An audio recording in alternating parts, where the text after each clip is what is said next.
আমাকে একটা সত্যি করে কথা বলুন তো অর্ণব সাহেব। কি কথা বলেন না। ওই মেয়েটার সাথে আপনার কি সম্পর্ক?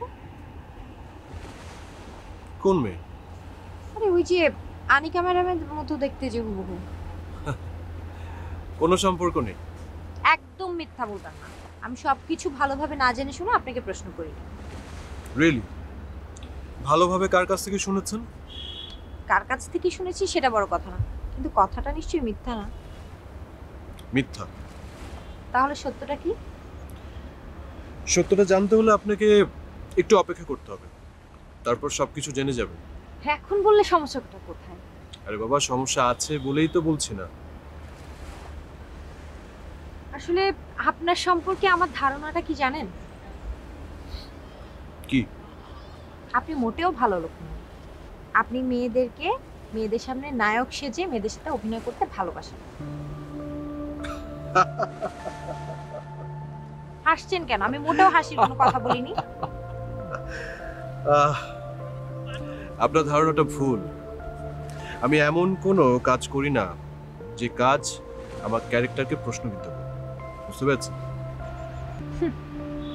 আপনি কি করেন আর না করেন সেটা আমার খুব ভালো করেই জানা আছে। ম্যাডাম, আমি তো প্রথমেই বললাম আপনি যা ইচ্ছে জানতে পারেন। আপনি একটু অপেক্ষা করেন, তারপর সব সত্য জানতে পারবেন।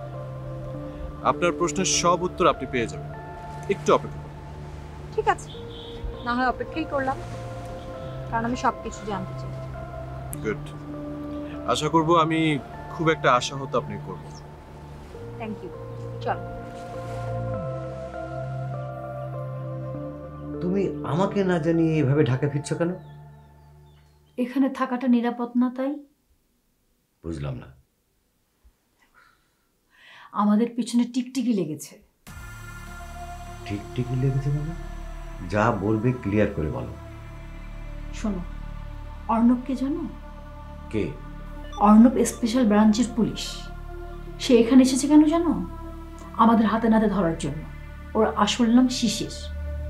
তুমি এসব কথা আমাকে কেন আগে বলনি? উফ, আমি আগে জানলে তো তোমাকে আগে বলবো। তো তাহলে তুমি এভাবে ঢাকায় চলে যাচ্ছ কি জন্য? উফ সাইল, আমি না তোমাকে এত কথা বলতে পারবো না। আমার যেতে হবে, আমি চলে যাচ্ছি। তুমি আমাকে বিপদে ফেলে তুমি ঢাকা চলে যাবে? আমি তোমাকে বিপদে ফেলেছি মানে? তুমি ফেলোনি, কে ফেলেছে? আমি যা কিছু করেছি তোমার কথাতে করেছি। আমার কথাতে করেছো না? হ্যাঁ। আমি যদি বলি তুমি এখন মরো, তুমি মরবে না। তাহলে কেন বলছো আমার কথাতে করেছো? শোনো, এই পৃথিবীতে কেউ কারো পাপ বহন করে না। যার পাপ তারই বহন করতে হয়। তুমি তোমারটা বহন করো। তোমার কি মনে হয় তুমি আমাকে বিপদে ফেলে ঢাকায় চলে গেলে তুমি কি বাঁচতে পারবে? ওফো সাহেল, আমাকে নিয়ে না তোমার না ভাবলেও চলবে। তুমি নিজেকে নিয়ে ভাবো। শোনো জেরিন, আমি যদি বাঁচতে না পারি তুমিও বাঁচতে পারবে না। এখান থেকে আগে ঢাকায় যাই, পুলিশ আমার কিচ্ছু করতে পারবে না। জেরিন, আমি বলছি তুমি এভাবে যেতে পারবে না। আমার যাও না তুমি আটকাতে পারবে না।